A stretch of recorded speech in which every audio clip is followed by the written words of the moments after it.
আমি এই পর্যায়ে বক্তব্য রাখার জন্য সুবিধা অনুরোধ করছি বীর মুক্তিযোদ্ধা জনাব মোস্তফা মাহমুদ ভাই। আর মোস্তফা মাহমুদ ভাইকে ওনার মূল্যবান বক্তব্য রাখার জন্য সুবিধা অনুরোধ করছি। এই সিন্ডিকেটের জন্মলগ্ন থেকে আমি এই সিন্ডিকেটের বিরোধিতা করে আসতেছি। 2016 সালে কলাইগঞ্জ হোটেলের মাধ্যমে সে আন্দোলন আমরা সূচনা করেছি, এখনো সে আন্দোলন অব্যাহত আছে। আমরা কোনো অবস্থাতেই এই সিন্ডিকেটের সাথে আপোষ করি নাই। আপনাদের শুধু একটু বলতেছি, এই স্বপনের 25 সিন্ডিকেট, 10 সিন্ডিকেট, 100 সিন্ডিকেট, সব সিন্ডিকেটে ঢোকার জন্য আমার কাছে অফার এসেছে।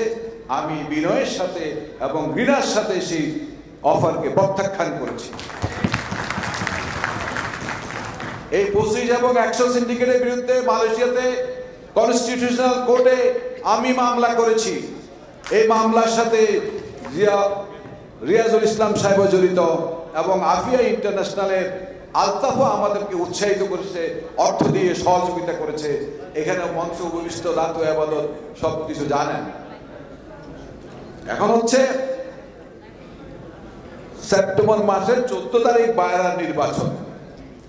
আপনারা জানেন 2022 সালেও বায়রার নির্বাচনে এই হোটেলের এই মঞ্চে দাঁড়িয়ে আমি সিন্ডিকেটের বিরুদ্ধে একাত্মতা ঘোষণা করে নূর আলী সাহেব এবং বশর সাহেবকে বিশ্বাস করে আমি এবং রিয়াজুল ইসলাম সাহেব, ফারুক সাহেব থেকে ছুটে চলে এসেছি শুধুমাত্র স্বপন সাহেবের সিন্ডিকেটকে প্রতিহত করার জন্য। আজকের সেই পরিস্থিতি আরো নাজুক অবস্থা। আপনারা দেখেন এখানে অনেকেই ইমোশনাল কথাবার্তা বলতেছেন। আমাদের সদস্য আছে সিন্ডিকেটের বিরুদ্ধে অনেক, বাট আমরা উই আর নট অর্গানাইজ। আমরা অর্গানাইজ হতে পারিনি, এখন পর্যন্ত হতে পারিনি। আমরা বারবার যারা সিন্ডিকেট করে তাদের দ্বারা আমরা প্রতারিত হয়েছি। এই রুহুল আমিন স্বপন এইখানে মঞ্চে দাঁড়িয়ে সিন্ডিকেট করবে না বহুবার শপথ করেছে, বাশার সাহেব শপথ করেছে, আর অনেকে শপথ করেছে, কিন্তু তারা পরবর্তী পর্যায়ে সিন্ডিকেট করেছে এবং আমাদের সাথে প্রতারণা করেছে। শুধু আমাদের সাথে নয়, মালয়েশিয়াগামী প্রত্যেকটি অভিবাসী শ্রমিকের সাথে তারা প্রতারণা করছে। যেখানে একটা লোক 1.5 থেকে 2 লক্ষ টাকা যেতে পারত, সেখানে সেই লোক গিয়েছে 5 লক্ষ 6 লক্ষ টাকায় ব্যবসা করেছে 100 জন এবং তাদের কিছু সেবাদাস। আজকে আপনারা দেখেন কি বায়রা সম্মিলিত গণতান্ত্রিক জোট, মহাজোট, এখানে কারা আছে? এখানে সিন্ডিকেটের জনক বলেন, হোতা বলেন, রূপকার বলেন, বাস্তবায়নকারী বলেন সেই রুহুল আমিন স্বপন।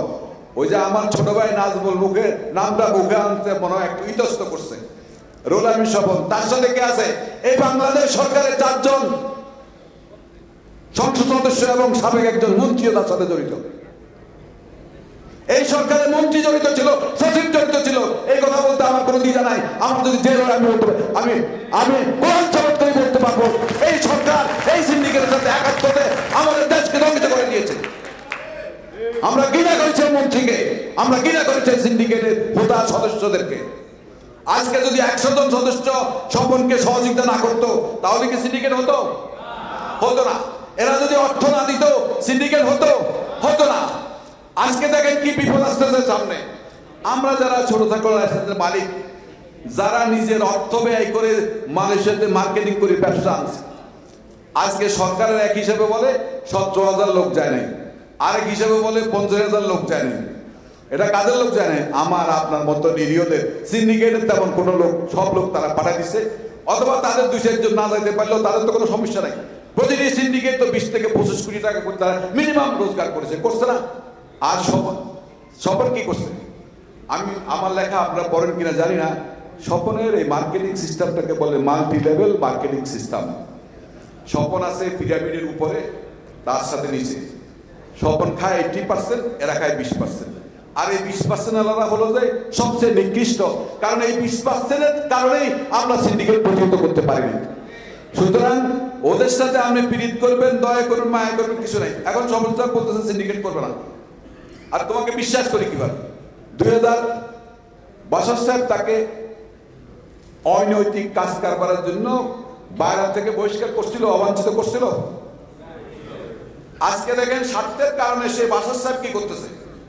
স্বার্থের কারণে বাশার সাহেব স্বপন সাহেবকে বুকে নিছে, স্বপন সাহেব বাশার সাহেবকে কিনে নিছে।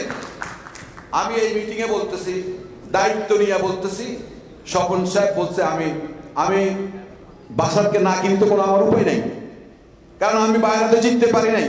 সুতরাং সিন্ডিকেট যদি আমাকে রক্ষা করতে হয় তাহলে বাইরাকে আমার নিয়ন্ত্রণে রাখতে হবে। তাই আমি বাইরার প্রেসিডেন্টকে আমি খরিদ করেছি, চ্যালেঞ্জ করে বললাম তারা আমার বিরুদ্ধে পারলে কিছু করো। তাহলে দেখেন একটা জিনিস কি পাচ্ছেন, 2016 সালে সিন্ডিকেট হয়েছে, বাইরে নিয়ন্ত্রণ করছে না। 2022 সালে সিন্ডিকেট হয়েছে, তাও বাইরে নিয়ন্ত্রণ করছে। বাইরে যদি তাদের নিয়ন্ত্রণে না থাকে তারা সিন্ডিকেট করতে পারবে না। বাইরে হলো সিন্ডিকেট করার প্রধান হাতিয়ার। এখন এই আগামী 14ই সেপ্টেম্বরের নির্বাচনে আমরা যদি স্বপন সাহেবকে ভোট দিই, তার মানে 1000% বাইরাতে সিন্ডিকেট আমরা হটাতে পারবো না। পারবো? কোনো অবস্থাতে পারবো না। আপনারা একটা নিউজ পাচ্ছেন, অপ্রাসঙ্গিক নয়, প্রাসঙ্গিক বলছি। গত 11 তারিখ থেকে মালয়েশিয়াতে প্লান্টেশন শ্রমিক নেওয়ার জন্য মালয়েশিয়ান সরকার অ্যাপ্লিকেশন গ্রহণ করতেছে। 11 তারিখ, 4, 5, 6 তারিখে তারা স্ক্রুটিনাইজ করছে তাদের চাহিদা নাকি। নতুন একটা সিস্টেম না, পুরাতন সিস্টেম, ইপেক্স এর মাধ্যমে তারা অ্যাপ্রুভাল দেবে। এখন দেখেন কোথায় আমরা অবস্থান করতেছি। একদিকে বেস্টিংয়ের সিস্টেমটাকে তারা আরো 3 বছরের জন্য বৃদ্ধি করছে, এটা তো জানেন আপনারা নাকি। আরেক দিকে মালয়েশিয়ান সরকার FWCMS কে বাদ দিয়ে নতুন একটা পদ্ধতির মাধ্যমে অ্যাপ্লিকেশন গ্রহণ করতেছে। এখন দেখেন সিন্ডিকেট না হওয়ার অনেক সম্ভাবনা 90% সম্ভাবনা আছে সিন্ডিকেট না হওয়ার, অন্ততপক্ষে এই প্লান্টেশন শ্রমিকগুলো না হওয়ার জন্য। কিন্তু যদি স্বপন সাহেব যদি বাইরের প্রেসিডেন্ট হতে পারে, আমি আপনাদেরকে এখানে লিখে দিলাম 100% সিন্ডিকেট হবে।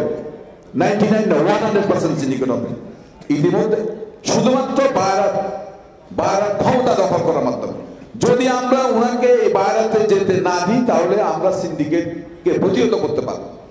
এই নির্বাচনটা আমাদের জন্য মরণ বাসনের সমস্যা হয়ে দাঁড়াচ্ছে।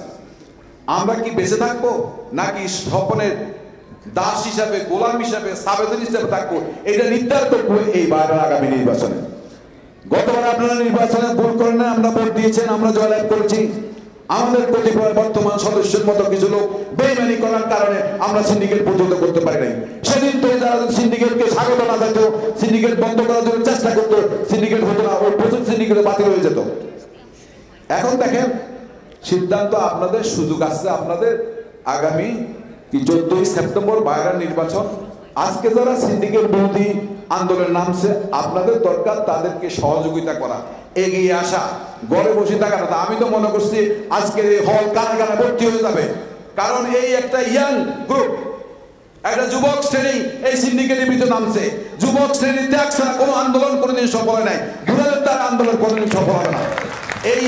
এই যুবক শ্রেণীকে যদি আমরা কাজে লাগাতে পারি, এদেরকে যদি আমরা সংগঠিত করতে পারি, এদেরকে যদি আমরা সহযোগিতা করতে পারি, তবেই শুধুমাত্র আমরা সিন্ডিকেটকে প্রতিহত করতে পারবো। আরেকটা কথা আপনাদেরকে বলে দিতে চাচ্ছি, এটা আমার মনের কথা। আমরা আজকে বিচ্ছিন্নভাবে সিন্ডিকেটের বিরুদ্ধে আন্দোলন করতেছি, ঠিক আছে, তবে সিন্ডিকেট যে শক্তিশালী অবস্থানে আছেন সেটা আপনারা জানেন। সরকারের 4-4টা MP আছে, সরকারও ব্যাকিং এ তাদেরকে সহযোগিতা করতেছে, তাদের কাছে 1000 কোটি টাকা আছে। সরকারের ব্যাকিং আছে, MP আছে, 1000 কোটি টাকা আছে, সিন্ডিকেট করার অভিজ্ঞতা আছে, অর্গানাইজ করার অভিজ্ঞতা আছে। এদেরকে প্রতিহত করা সহজ নয়। এদেরকে প্রতিহত করতে গেলে আমাদের সবাইকে একটি মঞ্চে একই সাথে আসতে হবে, না হলে আমরা এই মহাশক্তিধর সিন্ডিকেটকে আমরা প্রতিহত করতে পারবো না। আমি আপনাদের কাছে অনেক কথা আছে, আজকের এই স্বল্প পরিসরে সব কথা বলা যাবে না। আমি শুধু নির্বাচন কেন্দ্রিক আমাদেরকে কি করণীয়, আমরা যদি সম্পর্কে প্রতিহত করতে না পারি, আমাদের অনেক দুর্ভোগ আছে, অনেক কষ্ট আছে, একে প্রতিহত করতে হবে। আমাদেরকে আরো বেশি শক্তিশালী ভাবে সংগঠিত হতে হবে। আপনাদেরকে এই যুবক মহাজোট অথবা সিন্ডিকেট বিরোধী সমস্ত শক্তির সাথে একাত্মতা হয়ে আন্দোলন করার জন্য উদাত্ত আহ্বান জানিয়ে আমার বক্তব্য শেষ করছি। আসসালামু আলাইকুম ওয়া রাহমাতুল্লাহি ওয়া বারাকাতুহু।